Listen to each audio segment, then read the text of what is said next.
ಕಾಂಗ್ರೆಸ್ನಲ್ಲಿ ಈಗ ನವೆಂಬರ್ ಕ್ರಾಂತಿಯ ಕಿಚ್ಚು ಸಂಚಲನವನ್ನ ಉಂಟು ಮಾಡಿದೆ.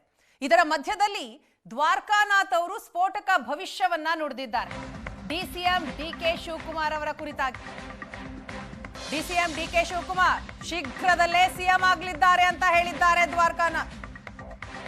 ಹಾಸನಾಂಬೆಯ ದರ್ಶನದ ಬಳಿಕ ರಾಜಗುರು ದ್ವಾರಕಾನಾಥ್ ಅವರ ಭವಿಷ್ಯ ಇದು. ಡಿಸಿಎಂ ಡಿಕೆ ಶಿವಕುಮಾರ್ಗೆ ಇನ್ನೊಂದು ಮೆಟ್ಟಿಲಷ್ಟೇ ಬಾಕಿ ಇದೆ. ಡಿಕೆಶಿಗೆ ಅಧಿಕಾರ ಶೀಘ್ರ ಸಿಗಲಿ, ದೇವಿ ಹೂ ಪ್ರಸಾದ ನೀಡಿದ್ದಾಳೆ. ಹಾಸನಾಂಬೆ ಇಷ್ಟಾರ್ಥ ಈಡೇರಿಸುವ ಆಶೀರ್ವಾದ ನೀಡಿರಬಹುದು ಅಂತ ಭವಿಷ್ಯ ನುಡಿದಿದ್ದಾರೆ ರಾಜಗುರು ದ್ವಾರಕಾನಾಥ್. ರಾಜ್ಯ ಕಾಂಗ್ರೆಸ್ನಲ್ಲಿ ಈಗ ನವೆಂಬರ್ ಕ್ರಾಂತಿಯದ್ದೇ ಸುದ್ದಿ ಸದ್ದು ಎಲ್ಲವೂ ಕೂಡ. ಇದರ ನಡುವಿನಲ್ಲಿ ರಾಜಗುರು ದ್ವಾರಕಾನಾಥ್ ಅವರ ಈ ಭವಿಷ್ಯ. ನಾರಾಯಣಿ ಅಂತಂದರೆ ಅವರು ಪ್ರಾರ್ಥನೆ ಮಾಡಿದ್ದಾರೆ, ಪ್ರಸಾದ ಆಗಿದೆ ಅಂತಂದರೆ ಮುಂದೆ ಯಾವ ಕಾಲ ನಾನು ಹೇಳಿದ್ದಾರೆ, ಮುಂದೆ ಅದು ಒಳ್ಳೆಯ ಕಾಲ ಬರ್ತದೆ ಅಂಥೇಳಿ ಖಂಡಿತವಾಗಿ ಗ್ರಹಿಸ್ಬೋದು. ಮುಂದೆ ಆಗೋ ಸೂಚನೆಯನ್ನು ದೇವರು ನಾನಾ ರೂಪದಲ್ಲಿ ತೋರಿಸ್ತಾಳೆ, ತೋರಿಸ್ತಾಳೆ.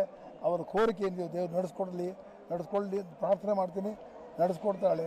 ದೇವ್ರ ಯಾರು ಕೆಟ್ಟಿದ್ದಾರೆ, ಮನುಷ್ಯನ ನಂಬಿ ಕೆಟ್ಟಿದ್ದಾರೆ, ದೇವ್ರ ಕೆಟ್ಟವ್ರು ನಂಬಿದ್ದಾರೆ. ಯಾರು ಕೆಟ್ಟಿದ್ದಾರೆ, ಯಾರು ಕೆಡೋದಿಲ್ಲ.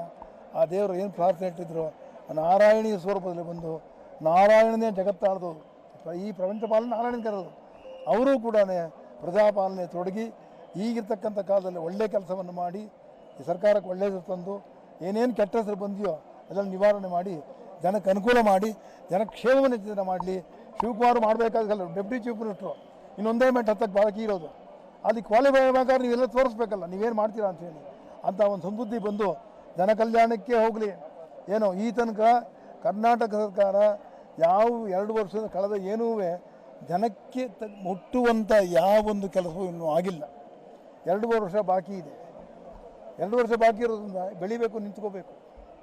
ಆದ್ದರಿಂದ ಈ ಸಸಮಯವಾಗಿದೆ.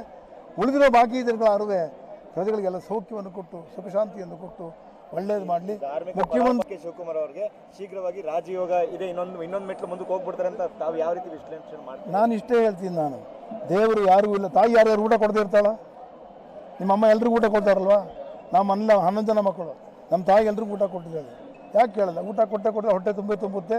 ಏನು ಕೆಲಸ ಕೊಟ್ಟೆ ಕೊಡ್ತಾಳೆ, ಅದನ್ನ ಸಂದೇಹ ಬೇಡ. ಅದನ್ನು ನಾರಾಯಣಿ ಅಂತಂದರೆ ಅವರು ಪ್ರಾರ್ಥನೆ ಮಾಡಿದ್ದಾರೆ, ಪ್ರಸಾದ ಆಗಿದೆ ಅಂತಂದರೆ ಮುಂದೆ ಯಾವ ಕಾಲ ನಾನು ಹೇಳಿದ್ದಾರೆ, ಮುಂದೆ ಅದು ಒಳ್ಳೆಯ ಕಾಲ ಬರ್ತದೆ ಅಂಥೇಳಿ ಖಂಡಿತವಾಗಿ ಗ್ರಹಿಸ್ಬೋದು. ಮುಂದೆ ಆಗೋ ಸೂಚನೆಯನ್ನು ದೇವರು ನಾನಾ ರೂಪದಲ್ಲಿ ತೋರಿಸ್ತಾಳೆ, ತೋರಿಸ್ತಾಳೆ. ಅವರ ಕೋರಿಕೆಯನ್ನು ದೇವರು ನಡೆಸ್ಕೊಳ್ಳಿ ಪ್ರಾರ್ಥನೆ ಮಾಡ್ತೀನಿ, ನಡೆಸ್ಕೊಡ್ತಾಳೆ. ದೇವ್ರ ಯಾರು ಕೆಟ್ಟಿದ್ದಾರೆ, ಮನುಷ್ಯನ ನಂಬಿ ಕೆಟ್ಟಿದ್ದಾರೆ, ದೇವ್ರ ಕೆಟ್ಟವ್ರು ನಂಬಿದ್ದಾರೆ. ಯಾರು ಕೆಟ್ಟ